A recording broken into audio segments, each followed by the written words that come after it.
Bueno, buenas tardes a todos, buenas tardes a todas, ¿cómo les va? Bienvenidos a esta primera presentación que hacemos de un libro. Ya tenemos algunos libros en el historial de Convercom, pero esta es la primera presentación formal que hacemos, así que muchas gracias por sumarse a la actividad. Les cuento un poco cómo va a ser, para quienes, con quienes no tengo el gusto de conocernos. Mi nombre es José Cretaz y soy coordinador de Convercom. Y vamos a presentar hoy el libro Cuatro Fusiones, la competencia en comunicaciones, que es un trabajo de divulgación. Uno de los objetivos de Convercom desde el comienzo es generar debate, generar conversación y aportar también insumos para esa conversación, ¿no? Creemos que el tema en particular de la competencia, la concentración, como se la quiera ver, la consolidación dentro del sector de las comunicaciones, el sector convergente de las comunicaciones, es de mucha actualidad en la Argentina y en el mundo, y por lo tanto un trabajo que revisa, y a mí me gusta decir, traduce al castellano, ¿sí? Para no especialistas, casos de nuestro ámbito, viene a ser un aporte importante. Voy a agradecerle a Roberto Iglesias, el autor del trabajo, a quienes van a presentar el libro, a Héctor Huisi, a Sonia Añese, a todos ustedes y a mis compañeros en Convercom que están detrás de la organización, a Facundo y a Pablo. Va a comenzar Sonia, luego va a seguir Héctor y finalmente va a cerrar Roberto, pero ustedes pueden ir dejando sus preguntas a medida que vayan surgiendo en el chat, ¿sí? Y al final de las presentaciones vamos a conversar, si queda tiempo, y creo que va a quedar algo de tiempo, sobre lo que se haya dicho previamente. Sonia Añese es contadora, una consultora instaladísima en América Latina sobre estos temas, es máster en administración de empresas, es integrante también de un grupo de mujeres en tecnología que le está dando visibilidad a un conjunto de especialistas muy destacadas de nuestra región, chicas TIC, chicas LATAM, así que también lo destacamos. Héctor Huisi es abogado, es máster en Derecho Administrativo, fue secretario de Comunicaciones, y nos acabamos de enterar hace unos minutos que además aprobó 10 materias de ingeniería, así que también lo vamos a destacar. Roberto Iglesias, el autor del trabajo, es periodista, es máster en gestión de las comunicaciones en las organizaciones, y es sobre todo un estudioso de estos temas. Ya tiene otros libros publicados, también aquí en Convercom, sobre la convergencia en América, un recorrido por los aspectos básicos de las legislaciones en la materia en varios países de nuestra región, y anteriormente un libro Biblia, si me permiten el término, sobre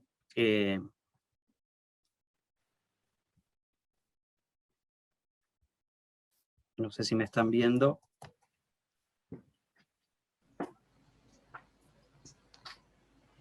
José, se escucha bien, ¿eh? ¿Se escucha bien? Se Sí, me sí. apagó la pantalla, perdón. Entonces sigo Ah, mientras resuelvo el pero problema. se te vi y se te escucha.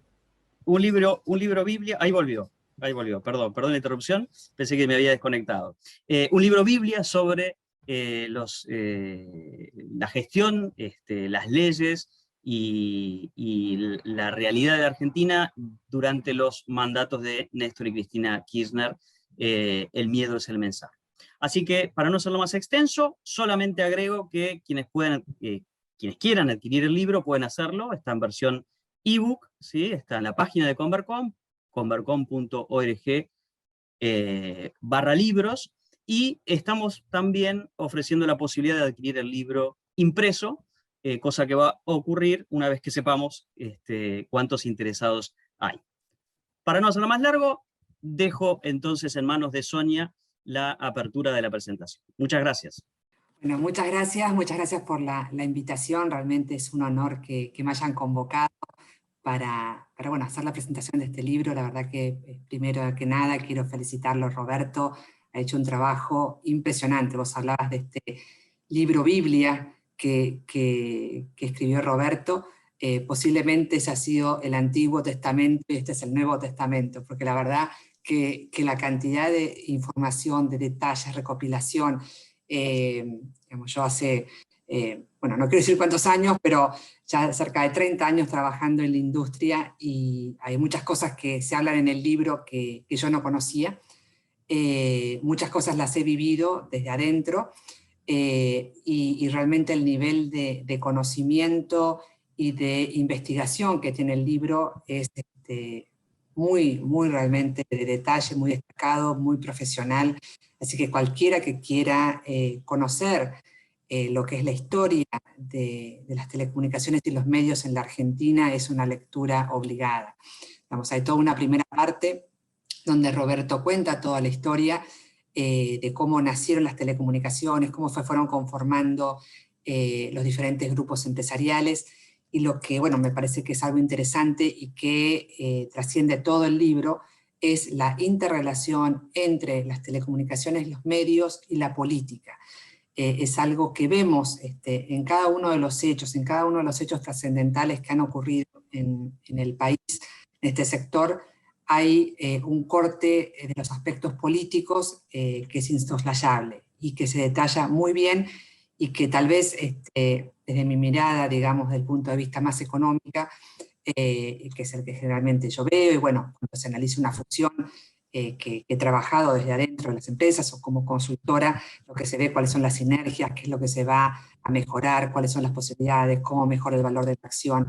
Esto tal vez es una mirada que obviamente está mencionada, pero que tal vez es un ingrediente muy importante a considerar cuando estamos hablando de este sector. Y bueno, particularmente se hablan de 4 fusiones que han sido trascendentales en la Argentina, pero lo que me parece que es interesante también ver es que esto es una tendencia que es una tendencia mundial, global, ¿no? Tal vez nosotros en nuestro mundo de la Argentina y de nuestro microcosmos, bueno, siempre se habló, digamos, de la famoso tema de Cablevisión con la fusión comunicacional, que fue uno de los últimos, las últimas aprobaciones que hizo Néstor Kirchner en su gobierno, y que luego esto después, por diferentes razones, terminó en la guerra contra Clarín y todo lo que vino después para, bueno, al final, en la última etapa, la fusión justamente de Cablevisión Multicanal junto con Telecom Argentina, ¿no? Y que lo que se observa es que en realidad esto es algo que está sucediendo a nivel mundial. Tal vez uno lo ve acá localmente, pero es algo que sucede. Esta semana, sin ir más lejos, los 2 grupos de medios importantes de habla hispana se han fusionado, que son Univision en Estados Unidos y el grupo Televisa, para hacer una alianza y poder competir igual a igual con estos grandes jugadores, básicamente un Netflix, un HBO, un Disney Plus, porque lo que se observa en este sector es que ya muchos de los jugadores locales ya no tienen la economía de escala suficiente para competir con estos jugadores de hiperescala de nivel mundial, ¿no? Y eso también es parte de lo que tenemos que entender en esta evolución que estamos viendo de los cambios tecnológicos y de la conformación de las empresas. Entonces, por ejemplo, me pareció muy interesante que se menciona en el libro al inicio, por ejemplo, todo lo que fue el tema de Radio Belgrano y cómo se obligaba a desmembrar este grupo empresarial de radios por justamente el poder de impacto que esto tiene en la opinión pública, ¿no? Y esto se ve en diferentes puntos de la historia, y cómo esto con la evolución tecnológica iba cambiando, porque tal vez antes las radios eran lo principal, después fueron las cadenas de televisión, después fue la televisión por cable, y hoy es Internet. Y este mundo de Internet es un mundo globalizado. Entonces, creo que muchas veces cuando se hacen estos análisis de defensa de competencia, y se hace el organismo diciendo, bueno, ¿cuál es el mercado relevante? Y se mira un mercado relevante pequeño sin entender cuál es el contexto que se está dando a nivel global. Entonces, creo que es muy interesante traer, digamos, esta discusión, y también entender cómo el tiempo también, a veces las cosas que parecen en el momento algo que es terrible, con el paso del tiempo uno se da cuenta que tal vez no era lo que se les suponía, ¿no? Y por ejemplo, cuando se menciona el caso en detalle, que está muy bien analizado, que fue el caso de Movicom, digamos, Bell South, cuando se une con Unifón, Telefónica. Y bueno, y en ese momento, digamos, las dos empresas fusionadas tenían cerca del más del 50% del market share. Y sin embargo, en una época de pleno crecimiento de la telefonía móvil, luego de unos pocos años, y lo que tenemos hoy, que es un mercado dividido principalmente en 3 operadores. Esa ventaja competitiva que tenía Bell South en su momento, o Movicom, junto con la unión con Telefónica, luego en el tiempo eso de algún modo se diluyó por justamente el crecimiento y la evolución tecnológica. Ni hablar, digamos, de lo que es la televisión por cable, digamos, que fue una de las grandes discusiones y que se habla mucho en el libro de la posibilidad de las telefónicas de dar televisión por cable, y también con un análisis, digamos, de la discusión sobre esto y en qué momento podrían darlo. Y hoy sabemos que la televisión por cable es un servicio que va en reducción a nivel mundial, todos los que son los cord cutters, y cómo eso está pasando al mundo de Internet y estas plataformas. Entonces, posiblemente también dentro de unos años sea interesante ver cómo en el paso del tiempo, tal vez estas grandes discusiones y cómo se han entrado en estas grandes discusiones políticas, estos rechazos de muchas de estas operaciones, tal vez el tiempo muestra que tal vez las cosas no eran como se pensaba. Así que bueno, no quiero extenderme mucho porque bueno, básicamente queremos escucharlo a Roberto, pero bueno, con esto lo que digo es que no pueden perderse ver este libro. Si quieren ver algo en detalle, qué sucedió, por qué sucedió, me parece que es un libro de consulta y donde se puede ir segmentando de acuerdo al tema que uno quiere analizar. Pero si uno quiere saber qué sucedió en las telecomunicaciones y en los medios en Argentina, definitivamente este libro es lectura obligada. Así que muchas felicitaciones. Muchas gracias, Sonia. Quienes tengan comentarios o consultas, quieran ir dejándolas en el chat, entiendo que está habilitado, así que pueden ir haciéndolo. Héctor. Bueno, muy buenas noches a todos. Gracias, José, por esta convocatoria. Gracias, Roberto, por presentarme, por permitirme por segunda vez presentar tomando las palabras de Sonia, esto sería el Nuevo Testamento. Yo presenté también en alguna ocasión el primero, el de El medio es el relato, que también es una obra muy detallada, como suele ser Roberto. Es alguien que lee mucho, escribe con mucha facilidad y lo sabe hacer mezclando de una manera armónica lo que puede ser sustancia con lo que pueden ser detalles. Dentro de esos detalles, por ejemplo, en este libro que como señalaba Sonia, es muy completo, donde se aprenden cosas que uno no conocía, pese a estar en este ámbito, como por ejemplo, que antes de 1980 los permisos de los cables los daban los municipios y no el CONFER, algo que tenía toda su lógica, digamos. Así también en los orígenes fue la telefonía fija, no había una actividad del gobierno central, incluso ni siquiera de los gobiernos provinciales, sino que surgía un servicio de carácter netamente local y era el municipio el que lo autorizaba. Decía, hay detalles interesantes, desde lo anecdótico, a veces, por ejemplo, bueno, la participación de Susini, que es más conocido por dar origen a la primera transmisión de radio en la Argentina, pero en la creación de una de las primeras cooperativas telefónicas, como fue el PIN, hasta otros detalles también anecdóticos, más serios y más jugosos, como por ejemplo la coincidencia entre la defensora del público, Cintia Ottaviano, y el interventor militar del CONFER, por supuesto de distinto signo ideológico, pero diciendo que iban a controlar, en un caso el paradigma, combatir, mejor dicho, el paradigma neoliberal en los medios de comunicación, y en el otro que iban a combatir a los zurdos. Ya se imaginan quién pronunció, en todo caso, cada afirmación. El libro está planteado en dos partes bien divididas. De hecho, él lo hace así: una primera parte donde hay un relato, si se quiere, histórico de la evolución de los organismos de regulación y control, tanto en el sector telecomunicaciones como en el sector radiodifusión. Antes que eso, digamos, el diseño y evolución de los organismos de control en el sector, y algo que quizás escapa a esta lógica de organización estructural, digamos, de los organismos de regulación del sector, que es un capítulo dedicado a los últimos 4 años de la gestión de Cambiemos en el gobierno en el periodo 2015-2019, del cual yo no voy a opinar porque no tengo problema en responder preguntas si las hay, pero no voy a emitir por ahora opinión porque me ha tenido como obviamente como uno de los actores. Y lo que para mí es la parte más sustancial, más interesante, quizás de mayor provecho para todos los que están viendo, como decía Sonia, que es un poco lo que está pasando con esto en el mundo, que es concretamente el análisis de los 4 casos que tenemos en el sector de telecomunicaciones, de fusiones, aprobadas en el marco de lo que es la ley 25156, ya que estas 4 fueron aprobadas en el marco de esa ley. La nueva ley no alcanzó a aplicarse a notificaciones que habían sido efectuadas con anterioridad a su entrada en vigencia.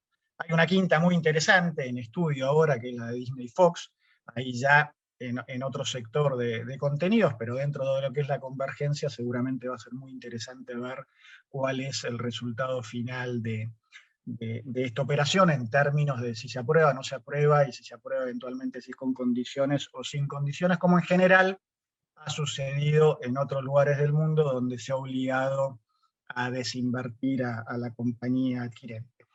No quiero entrar en cosas que ya dijo Sonia, simplemente recordar, bueno, en general, estas operaciones, si bien hay alguna prevención respecto de cualquier operación de concentración, porque en principio hay alguna presunción que en realidad no es más que eso, una presunción que no está establecida ni legalmente, quizás de alguna manera sociológicamente, que un proceso de concentración deriva en una reducción de la competencia. Esto no es así, hay evidencia de que no necesariamente es así, hay que verlo en su contexto.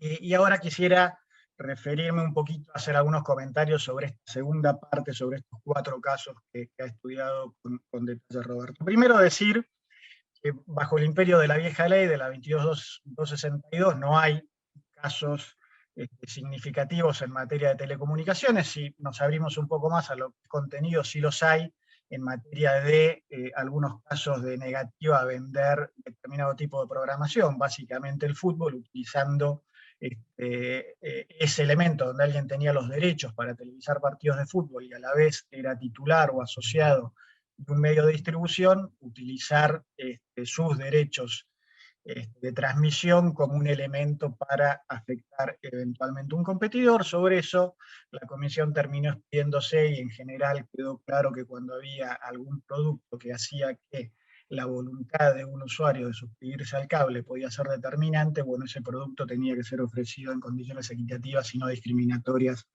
a un competidor. Pero insisto, recién con la nueva ley y con el caso Movicom Bell South es en que entramos, perdón, Telefónica Bell South, es que entramos de lleno a un tema netamente de telecomunicaciones. Creo que Roberto, además en este desarrollo mezcla muy bien lo que es el contexto político en el cual se desarrollan estos procesos y lo que son las normas. No podemos entender esto en general abstracto. En general, digamos, el condimento político cuando son estas grandes fusiones de alguna manera está presente, incluso en otras latitudes, pero como me enseñó alguna vez alguien, en la Argentina hacemos lo mismo que en otros lugares del mundo, pero con bastante más fanatismo. Entonces acá el condimento político tiene una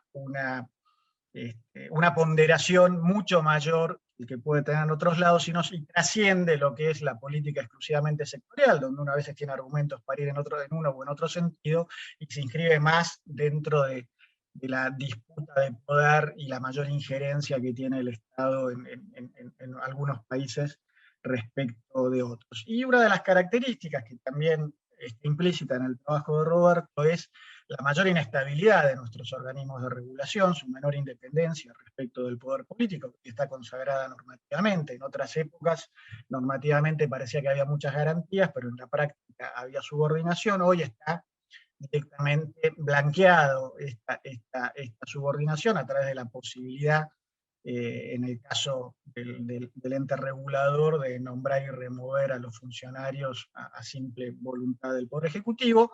Teóricamente, en el ámbito de defensa de la competencia hay más garantías, pero, como bien explica Roberto, tuvimos 18 años de vigencia de una ley sin que se constituyera el tribunal. De hecho, un jefe de gabinete llegó a decir que la ley, o que el tribunal había desaparecido por desuetudo, algo bastante curioso. Bueno, en esta última etapa también quedó trunca la Constitución y ahora hay una reforma de la ley para, de alguna manera, poder, si se quiere, direccionar o condicionar un poco más esas designaciones. Esto contrasta, si queremos, con la estabilidad que tienen otros organismos de regulación en otros lugares. Para poner un extremo, la FCC existe, se ha mantenido como tal desde 1934, y la Federal Trade Commission desde 1890 más o menos. Entonces, obviamente, ahí tenemos una diferencia importante a la hora de resolver, de hablar de jurisprudencia y demás, porque en un caso hay bastante más estabilidad y bastante más garantías de independencia, y en otros no. Ahora yo diría, dentro de todo, acá hay una continuidad, si uno la quiere encontrar. Digamos, las 4 operaciones fueron aprobadas, en algunos casos con argumentos bastante similares. Y quisiera, sí, digamos, acá ahora me va a traicionar un poco mi título de abogado o mi especialidad como abogado para hacer algunos comentarios más de tipo legal, ¿no? Uno es que, digamos, como antes de 1999, que es cuando creo se sancionó la Ley de Defensa de la Competencia, no solamente había normas en materia de conductas, digamos, la CNDC solamente juzgaba conductas que pudieran ser anticompetitivas, sino tenía que dar su aprobación previa en lo que se conoce como control de la estructura del mercado. No había normas generales que de alguna manera condicionaran fusiones y adquisiciones, y había sí normas sectoriales, digamos. Había normas sectoriales en el marco de regulación eléctrica. Quien participaba en generación no podía participar en transporte, quien participaba en distribución no podía participar en transporte, y así. En nuestro ámbito, digamos, cuando se privatizó Entel, se fijaron reglas para que quien adquiriera la zona sur no podía, salvo por excepción, adquirir la zona norte, no podía entrar en el negocio de la radiodifusión, todas normas ad hoc que después se prolongan en el tiempo y condicionan, aún con la vigencia de la nueva ley, lo que pueden resolver los entes reguladores. Entonces, una característica que ha tenido nuestro sector hasta relativamente poco tiempo y que se ha proyectado en el tiempo es la existencia de normativa ad hoc, digamos, para cada caso en particular. Otra cuestión, digamos, y acá ya me pongo en un punto específico de la primera de estas aprobaciones, fue que en el caso Telefónica Movicom, obviamente como excedía la fusionada el límite de espectro en ese momento, el ente regulador al dar su aprobación dice que, mejor dicho, la Secretaría de Comercio también lo dice, al dar su aprobación dice que tiene que devolver el espectro, es decir, ordena una desinversión.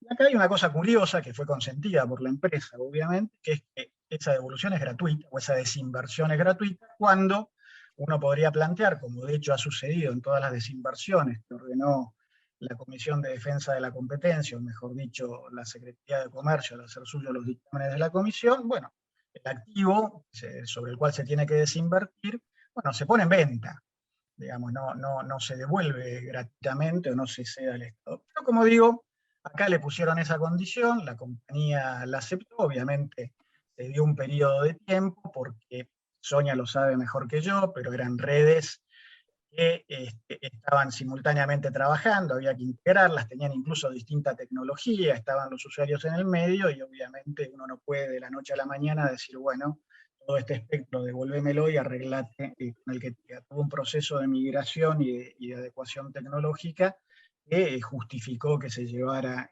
a cabo en un periodo de tiempo.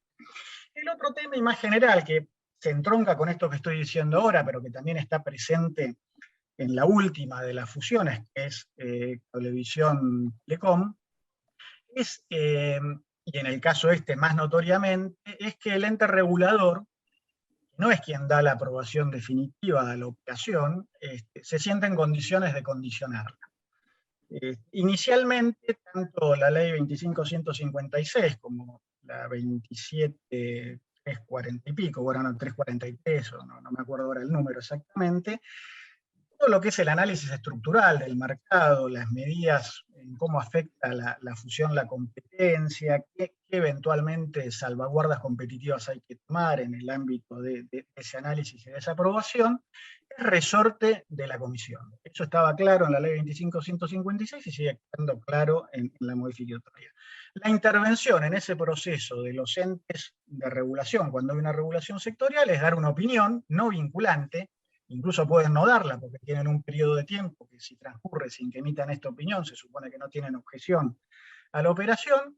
Bueno, tanto en el primero de los casos y con mucha mayor intensidad en el segundo, el ente regulador, además del análisis que hace de advertir cuáles son las consecuencias que tiene que haber desde el punto de vista de la regulación sectorial, el caso más claro es la devolución del espectro en ambas circunstancias, bueno, se siente en condiciones de fijar otros condicionamientos. Es cierto, como plantea Roberto en el libro, y acá tengo una pequeña discrepancia quizás desde el punto de vista legal o de interpretación legal, que en el medio se había sancionado la Ley Argentina Digital, que habilita en uno de sus artículos a fijar condiciones particulares para aquellos prestadores que tienen poder significativo de mercado. Fuera de toda duda, en algunos mercados relevantes estaba claro que la fusionada efectivamente se colocaba en esa condición.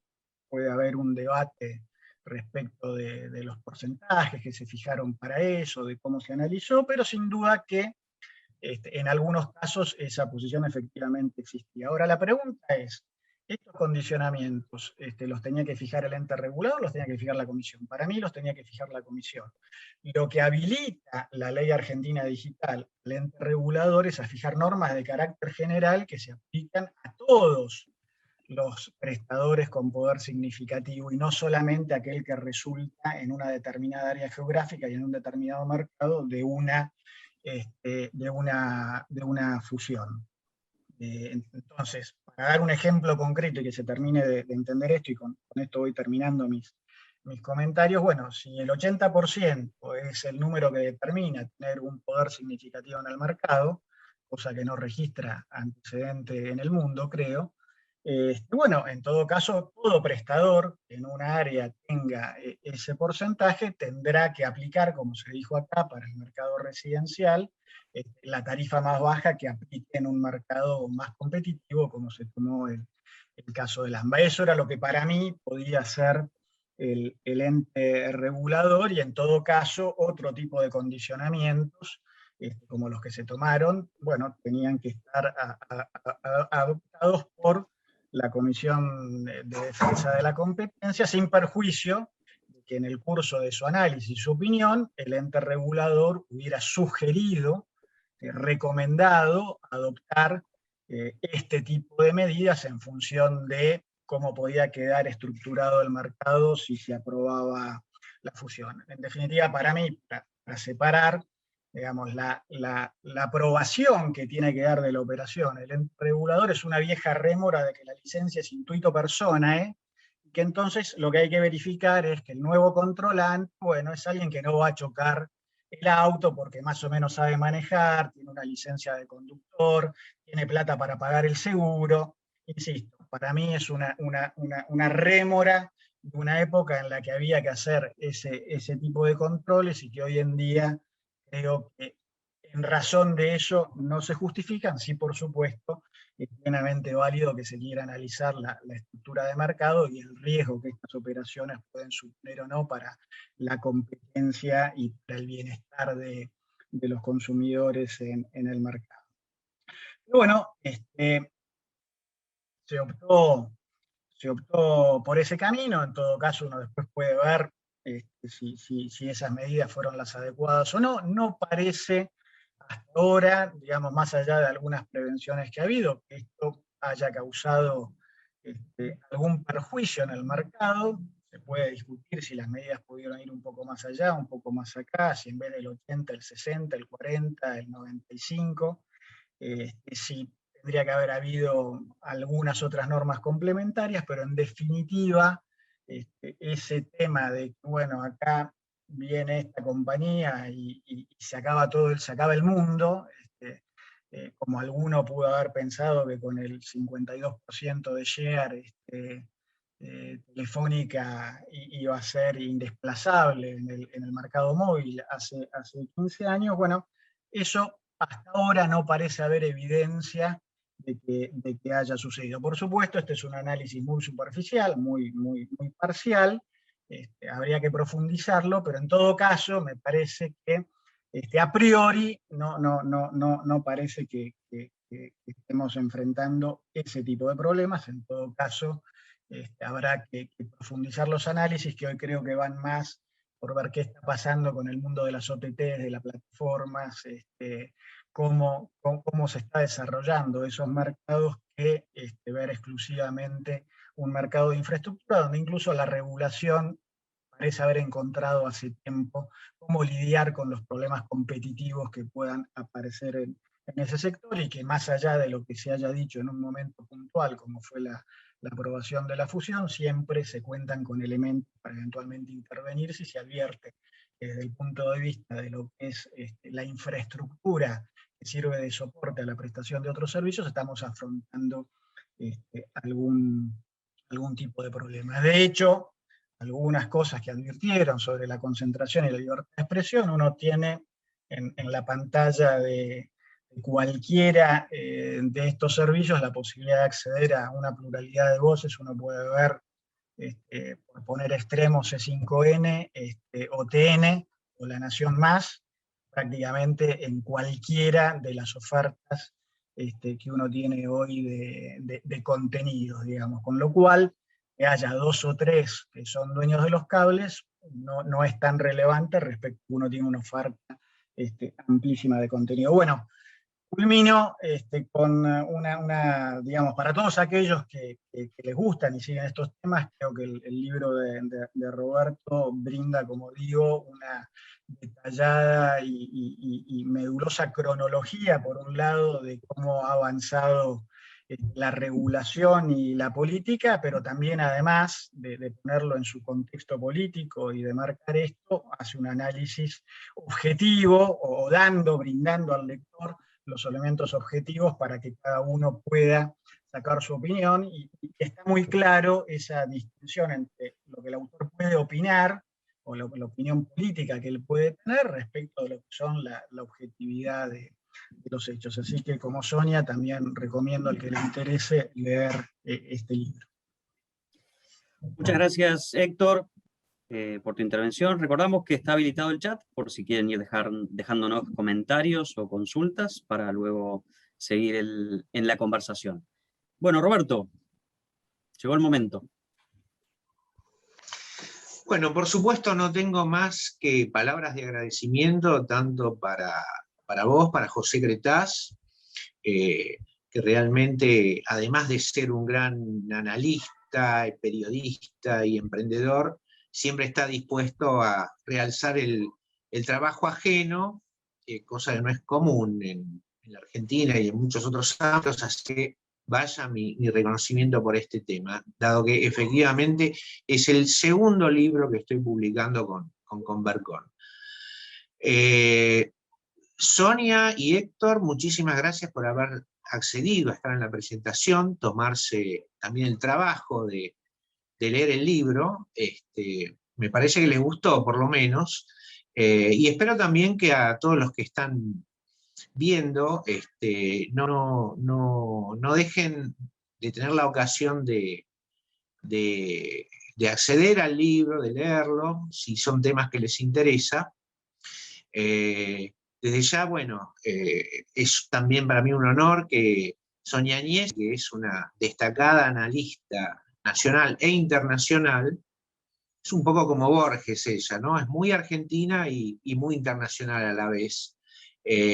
Así que para mí es todo un placer que esté, y un honor, de la misma manera que Héctor Huisi, abogado, especialista en comunicaciones, derecho administrativo, ex secretario de Comunicaciones de la Argentina, Y bueno, obviamente yo hago un balance de la gestión del gobierno de Mauricio Macri en el libro, de 2015 a 2019 en comunicaciones, de la cual Héctor fue parte.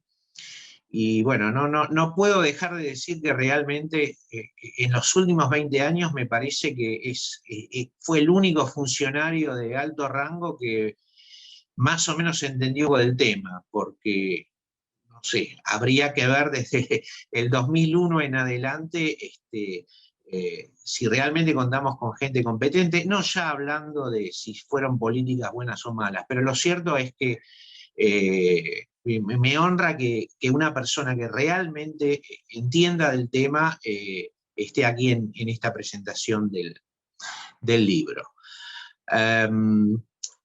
Yo lo que hago es un análisis básicamente de la historia de los conceptos de regulación y de competencia y monopolio. Sí, es una historia de las telecomunicaciones, es una historia de la radiodifusión a grandes rasgos, pero también es una historia de lo que fue significando el concepto de competencia, el concepto de regulación y el concepto de monopolio a lo largo del tiempo. Muy bien decía Sonia que problemas que hoy nos parecen de determinada manera, con el tiempo pasan a verse de otro modo o se refiguran de otro modo. Y esto pasó con la competencia, pasó con la regulación y pasó con el monopolio. Fíjense, hoy día prácticamente ningún sector ideológico, ninguna escuela de pensamiento discute que la competencia, tanto en lo que se refiere a posibilidad de elección, a baja de precios y a pluralidad de contenidos, representa como un factor beneficioso. Esto es un hecho notable porque, bueno, en el pasado, mientras había gente que, por un lado, se quejaba de la expoliación de los monopolios, al otro día también se quejaba de lo que era la locura o el dispendio de la competencia. Parecía que algunos sectores nada les venía bien o no tenían una postura definida, y hoy me parece que en cada sector ideológico, en cada escuela de pensamiento, por lo menos estamos de acuerdo en que la competencia es un factor beneficioso. Claro, no siempre fue así. Tuvimos durante mucho tiempo la teoría del monopolio natural, que fue superada por la economía y por la tecnología, pero que también en su momento habría que ver si fue tan cierta. Fíjense ustedes que si vamos a temas históricos, México fue el caso, antes de que existiera Telmex y antes de que existiera Slim, México fue el caso que tuvo dos operaciones de dos compañías telefónicas duplicadas en toda la extensión del país.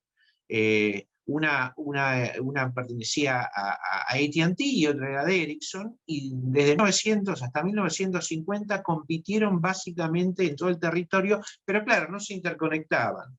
Entonces, para llegar a todos los abonados había que tener dos teléfonos. Esto se consideró que era en un momento una disfuncionalidad o una locura de la competencia, y que cabía nada más que adoptar la teoría del monopolio natural y poner fin a una situación aparentemente anómala, pero lo que no se pensó era que si esas dos compañías se hubieran, por ejemplo, interconectado, se hubiera tenido una visión temprana, incluso dentro de las limitaciones de México, por lo que pueda ser política o de economía o país del tercer mundo, de cómo hubiera funcionado un régimen competitivo de comunicaciones, dos compañías interconectándose y que se pudiera elegir cada una. Eso hubiera quizás arrojado una luz muy distinta en un momento en que el modelo del mundo era AT&T como monopolio natural. Una empresa regulada, privada, y que sin embargo era eficiente, que fue absolutamente una excepción en su momento en el tema de las comunicaciones. Pero bueno, yo analizo cómo se fue dando esa competencia en Argentina, como en otros lados también ascribimos a la teoría del monopolio natural durante mucho tiempo. No hubo prácticamente competencia en casi ningún sector hasta que se iniciaron los años 90.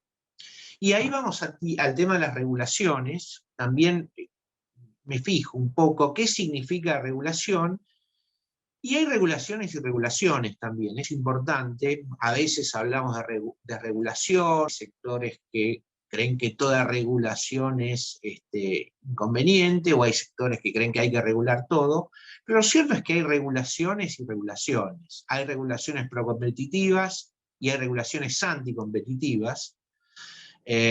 También en cierto punto, por más liberales que podamos ser en determinados aspectos, hay temas inevitables. Hay que regular cómo se puede compartir infraestructura, cómo se manejan las servidumbres para el paso de cables o de infraestructura, cómo se define un canal radioeléctrico. Entonces, esa regulación es evidentemente inevitable. El tema es cómo se hace muchas veces, si son pro competencia o anticompetencia. Y también, como bien lo señalaba Héctor, existe la regulación sectorial de la autoridad de aplicación sobre determinados sectores, en este caso comunicaciones, y la regulación ex post, podemos decir, que son los organismos de defensa de la competencia, que son los que sí analizan si una concentración es perjudicial o va a servir a la competencia. Y acá entramos también en otro tema, en el tema del monopolio, que también hago un análisis de cómo fue evolucionando ese concepto con el tiempo. Evidentemente, el término monopolio, como muchos otros, se usa a veces con mucha ligereza, se le dice monopolio simplemente a cualquier empresa grande, pero obviamente no es lo mismo que exista un monopolio legal, o trabas muy fuertes, de hecho, para que ingresen nuevos prestadores, y el verdadero tema son los precios de monopolio.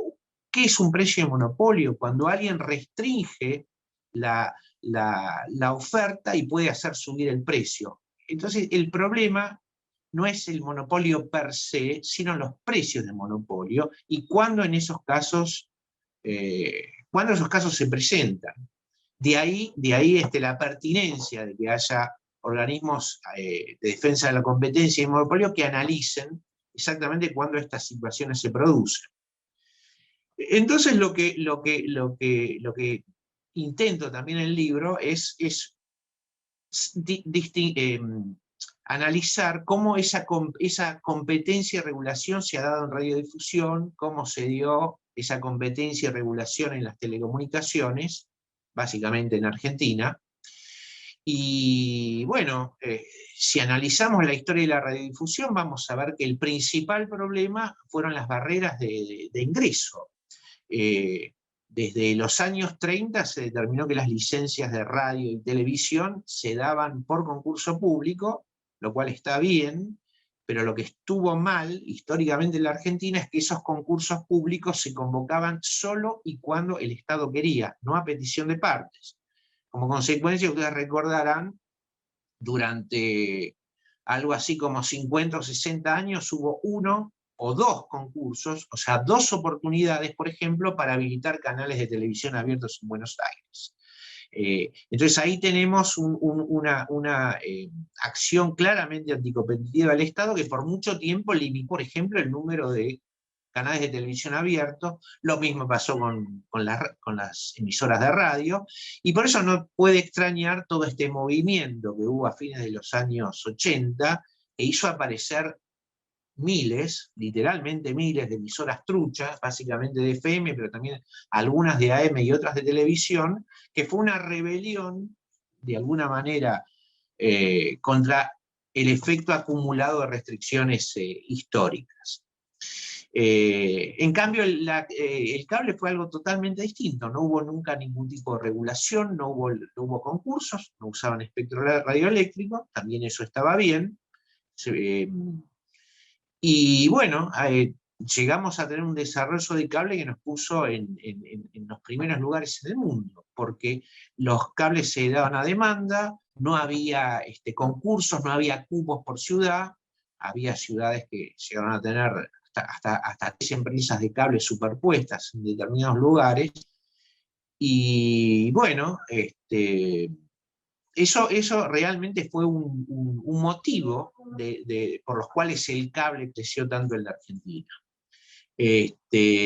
Así que ahí también vemos la diferencia entre lo que es competencia, lo que es regulación, lo que son regulaciones pro competencia y regulaciones anticompetencias o burocráticas, que muchas veces se implantan o por razones meramente burocráticas o por ahí cuando hay un interés político por detrás para beneficiar o limitar a nombres y apellidos concretos o empresas concretas.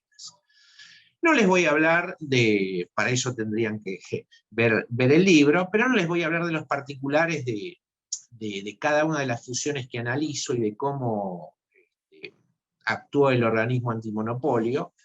Se las recuerdo rápidamente: la fusión de Movicom y Unifón, que dio origen a Movistar, y eso fue en el año 2004.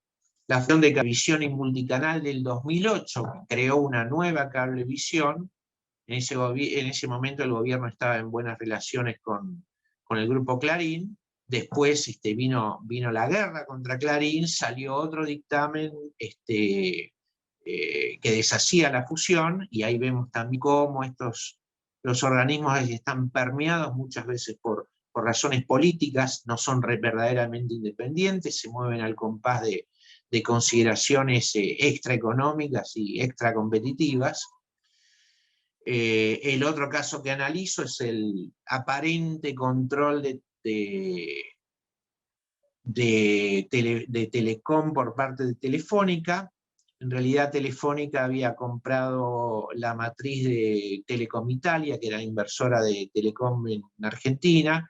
Se consideró que podía tener cierto control indirecto. Esto en realidad nunca ocurrió. Nadie pudo demostrar que había una colusión entre Telecom y Telefónica, que siguieron compitiendo, aunque había algunos argumentos a favor y otros en contra para declarar ese tipo de fusión como anticompetitiva, pero la verdad que nunca ocurrió. Pero el gobierno trató también en una operación de hacer que capitalistas amigos, hablo del gobierno kirchnerista en su momento, de que capitalistas amigos pudieran comprar Telecom Argentina. Esto tampoco ocurrió. Y si quieren ver los entretelones y cómo la justicia, en una acción poco conocida, fue bastante decisiva o instrumental en frustrar esto, más allá de las marchas y contramarchas o la contracción al gobierno, pueden también ver el análisis que hago en el libro. Y por último está la fusión de Cablevisión y Telecom, la mega fusión que tantas prevenciones causó en lo que podía ser cuestiones de concentración económica, de libertad de expresión. Pero como bien dijo Sonia, los mercados relevantes, y esto también lo considero y lo analizo un poco en el libro, los mercados relevantes se van definiendo continuamente como en un caleidoscopio donde las figuras van cambiando, y la propia evolución tecnológica, la propia evolución de la economía pone en su lugar estas fusiones, y las van poniendo en el lugar que les corresponde. Fíjense que, como bien se señalaba antes, en el caso de Unifón, cuando se creó Movistar, el share de la compañía era 50% y después terminó en el 30%. En la división de tercios aproximada de las tres compañías que hoy tenemos. Lo mismo pasó con Cablevisión y Telecom. Es impresionante el crecimiento que tuvo DirecTV, o la llegada de Cablevisión cuando fue constituida por el grupo Clarín en 2008, llegaba al 50-55%, y hoy no pasa del 39%. Así que claramente, mientras exista un juego competitivo, aún imperfecto, como existe en la Argentina, y han atravesado por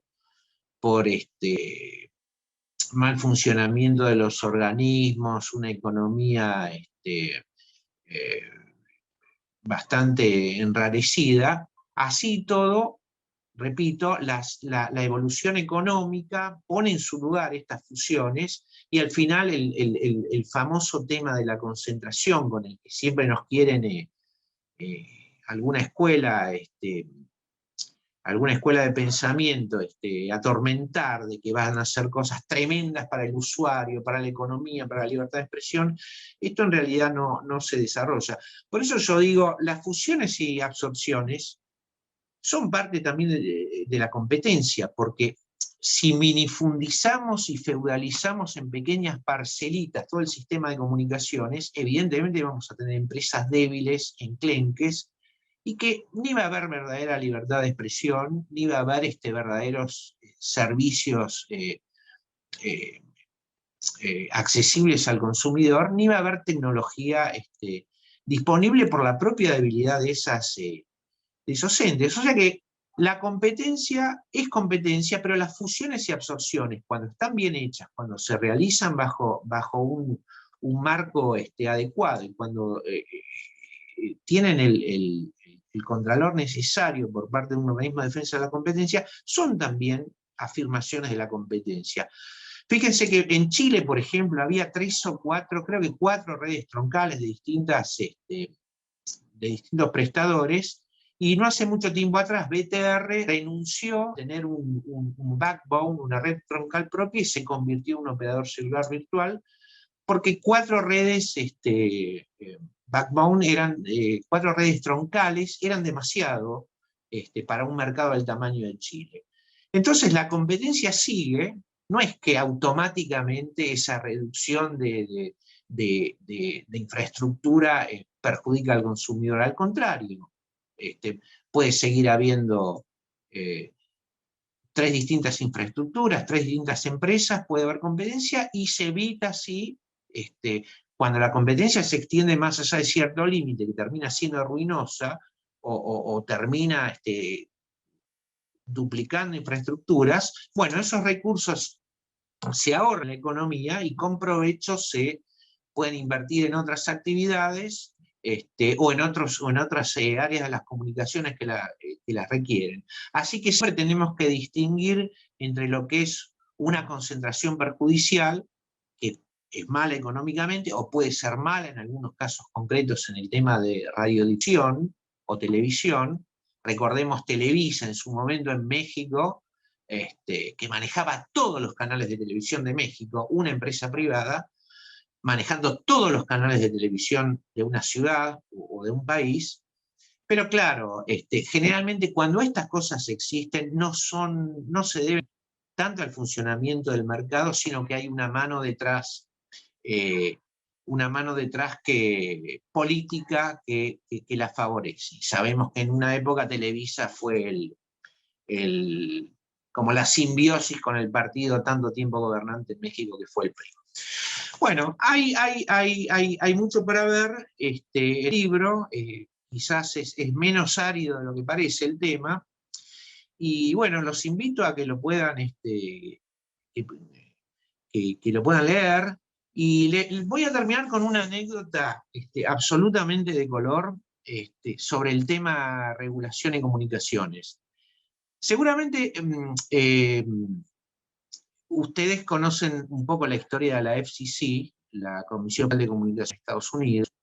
En el año 62, un regulador llamado Newton Minow, el presidente de la FCC en su momento, Newton Minow, que desarrolló una crítica furibunda a los programas de televisión de la época. Había menos alternativas, pero decía básicamente que los programas eran una gran basura. Creo que usó la expresión vast wasteland, que se hizo famosa.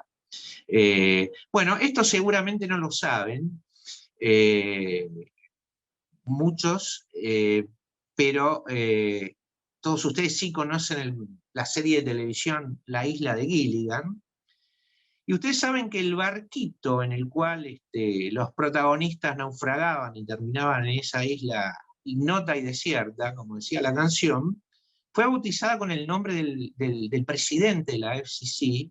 El barquito se llamaba Minow, como Newton Minow. el SS Minnow. Así que era una manera de burlarse del regulador que había dicho que los programas de televisión eran un best wasteland, o que eran o que realmente no aportaban nada. Así que fíjense que, bueno, después de 50 años la gente se sigue acordando de La Isla de Gilligan, que creo que es el programa más visto en forma acumulativa de la historia, y pocos se acuerdan del regulador, Newton Minnow. Así que bueno, quería cerrar con esa anécdota y agradecerles de ya a todos, invitarlos a que puedan leer el libro y a este debate que ahora vamos a tener. Muchas gracias. Muchas gracias, Roberto. Gracias también a Sonia y a Héctor. Están un poco tímidos en el chat para las preguntas. No sé si alguien quiere romper el hielo. Mientras tanto, les digo que este libro, que tiene la estructura y las características que se describieron aquí, es un aporte al debate, ¿no es cierto?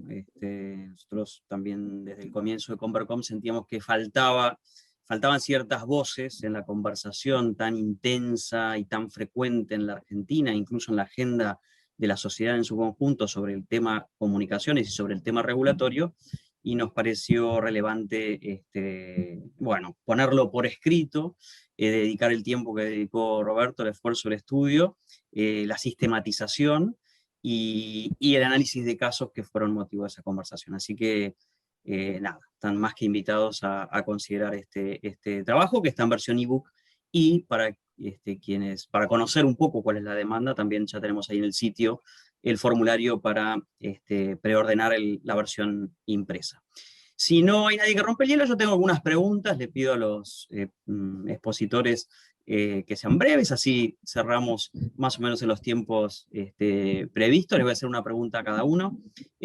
Sonia, lo que vemos en los casos que Roberto estudió y describió es que los organismos de defensa de la competencia en Argentina, al menos en estos temas, desconozco en otros, pero sospecho que podría ser similar, pareciera que están dormidos, como hibernando, y en un momento se despiertan o son despertados, lo llaman para que acudan a resolver algo, ¿no?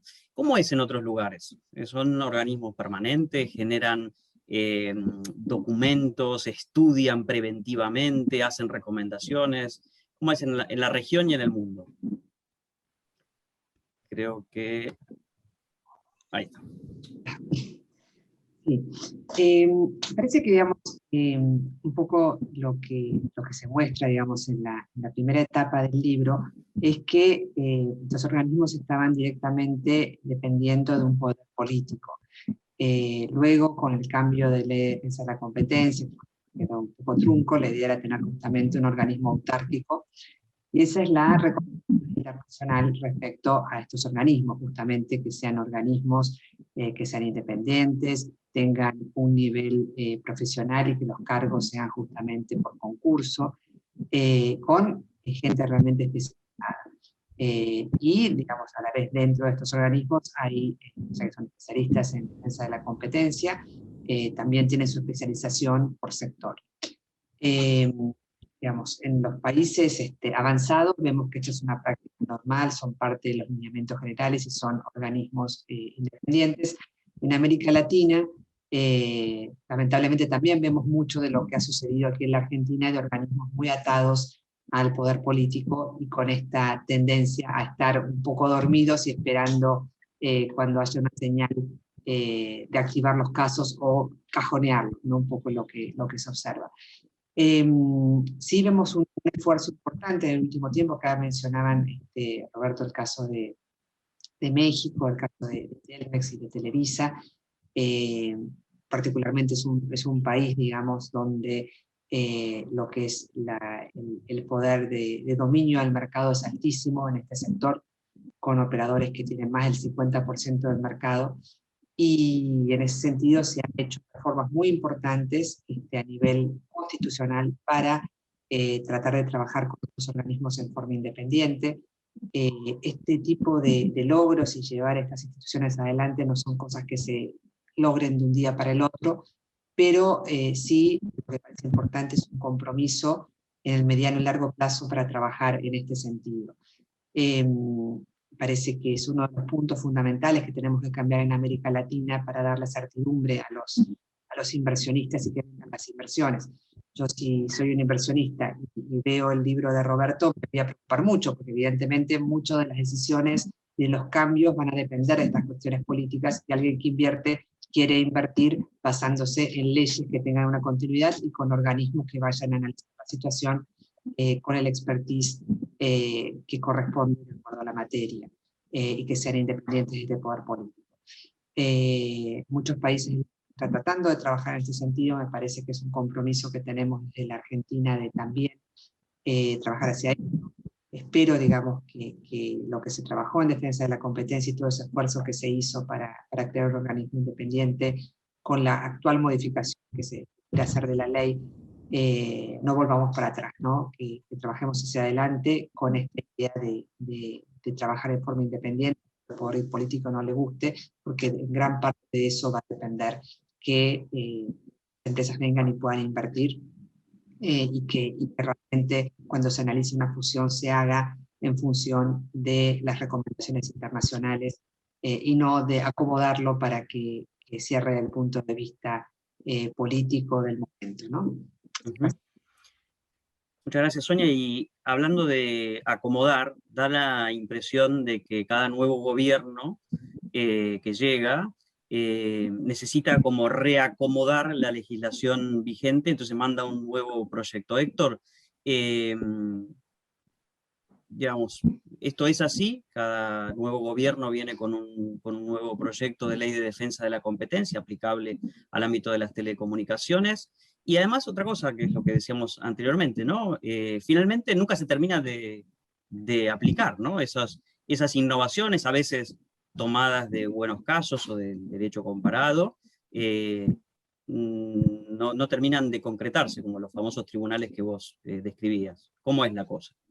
Bueno, hay un tema muy estudiado, sobre todo en el mundo anglosajón, del derecho en los libros y el derecho en acción. Nosotros en los libros tenemos normas que medianamente siguen ciertos estándares homologables con los de otros países, por utilizar algún término. Pues cuando vas a la aplicación, bueno, te encontrás con que el criterio con el que se aplica en algunos criterios, en algunos casos, es muy arbitrario, por decirlo menos, ¿no? Entonces, frente a una misma norma, los hechos se juzgan de modo diametralmente distintos. Y Roberto es un buen ejemplo de esto, con, por ejemplo, el supuesto, como dijo él, control de Telefónica de España sobre Telecom Argentina a través de la adquisición de una participación accionaria en Telecom Italia, o en la controlante, mejor dicho, de Telecom Italia. Primero, el gobierno utiliza ese elemento para, entre otras cosas, anular una licitación de frecuencias de espectro radioeléctrico, y años después, con una situación fáctica que era exactamente igual, es como que acá no pasó nada, no hay problema, y eso se permite. Esas cosas así tan digamos, groseramente contradictorias, no existen en países serios. Te diría que incluso hoy no existen en países latinoamericanos, con los que, para no mencionar a ninguno, en otra época nos hubiéramos sentido en nuestra soberbia porteña ofendidos si nos comparaban con ellos. Digamos. Yo creo que tiene que ver con una decadencia general de la Argentina, que es estructural. Yo te digo, hay una continuidad dentro de este sector que tiene que ver con que, más allá de que cada uno viene con su libreto, cada uno viene con gente, me comprenden las generales de la ley, pero lo voy a decir, mucho del sector no conoce. Y yo siempre digo, a veces no es tan grave que cuando uno llega a algún lugar no conozca, sino que cuando se van tampoco conocen. Eso es lo más grave, digamos. A todos nos ha pasado de llegar a algún sector y no conocer. No a todo el mundo le pasa que a los 4 años cuando se va está en la misma situación que cuando había llegado. En términos de defensa de la competencia no ha habido tantos cambios. Estos cambios que se proponen ahora, uno para mí es muy negativo, que es eliminar lo que se llama el sistema de clemencia, que es una forma para combatir cárteles, que es prácticamente la única que ha encontrado el mundo para poder combatir un cártel. Es muy difícil que se los combate eficazmente si no existe este mecanismo, que es una suerte de arrepentido, pero aplicado a una colusión económica. El otro es para tener un mayor control del proceso de designación de los integrantes de la comisión, que ya sabemos que eso responde para tener a tiro de presión política, decir, bueno, queremos que esta operación salga en un sentido, esta que la queremos aprobar frente a hechos idénticos y con la misma ley, esta otra porque no nos gustan los empresarios, queremos que no se apruebe. Eso me parece que, pero bueno, a ver, para hacer una autocrítica, digamos, nosotros fuimos los que dijimos, los directores del ENACOM se nombran y se remueven por decreto. Y por ahí está bien, digamos, en la Argentina plantear algunas otras cosas, porque es más utópico. Lo que te pasa acá y no te pasa en otros lugares es que el presidente no sea un tipo que a esta altura, bueno, conoce del tema, los directores conocen, vos mirás los directores del ente regulador de Indotel en República Dominicana, de la CRC en Colombia, del IFT en México, de Ociptel en Perú, y es toda gente que vos le ves el currículum y decís, bueno, más allá de cuál sea el resultado de la política, el idioma lo habla. No tenemos que hablar en otro dialecto, no se maneja por señas, por jeroglíficos, habla el idioma este. Y en la Argentina eso en los últimos años no pasa, y no pasa, como digo yo, es una continuidad de los distintos gobiernos. Más allá de que Roberto en lo personal haya hecho una excepción conmigo, que yo lo hago extensivo a mi equipo, donde había gente que de esto conocía. Pero en un rol acotado, limitado, y donde se hacía muy difícil discutir con gente que no entiende de algunas cosas, ¿no? Entonces, yo te diría, incluso hay una continuidad en lo que es la gestión, con lo bueno y con lo malo, más allá de las personas, ¿no? Vos mirás y no hay cambios tan abruptos en la política en los últimos 15 años, digamos. Lo cual, yo tengo una visión crítica de eso, creo que la Argentina necesitaba hacer más cambios, pero bueno, los cambios tampoco fueron tan pronunciados, por supuesto. Yo que sé, entraron las telefónicas finalmente al negocio del video en contra de lo que algunos decían, no, acá no vamos a entrar nunca, esto que han hecho con el DNU 267 en este punto demuestra que ni en 2, ni en 3, ni en 5, ni en 10 años vamos a entrar. Bueno, ahí tenés, si querés, un cambio, pero que también venía de la Ley Argentina Digital. Recuerdo que la Ley Argentina Digital dijo que las telefónicas podían entrar al negocio de video por cable. Sin embargo, volviendo a lo que te decía al principio, bueno, una cosa es lo que decía la norma, en teoría, y otra cosa fue la práctica, donde en año y pico de vigencia de esa ley no se dio absolutamente ningún paso para que eso fuera realidad, aún con el gradualismo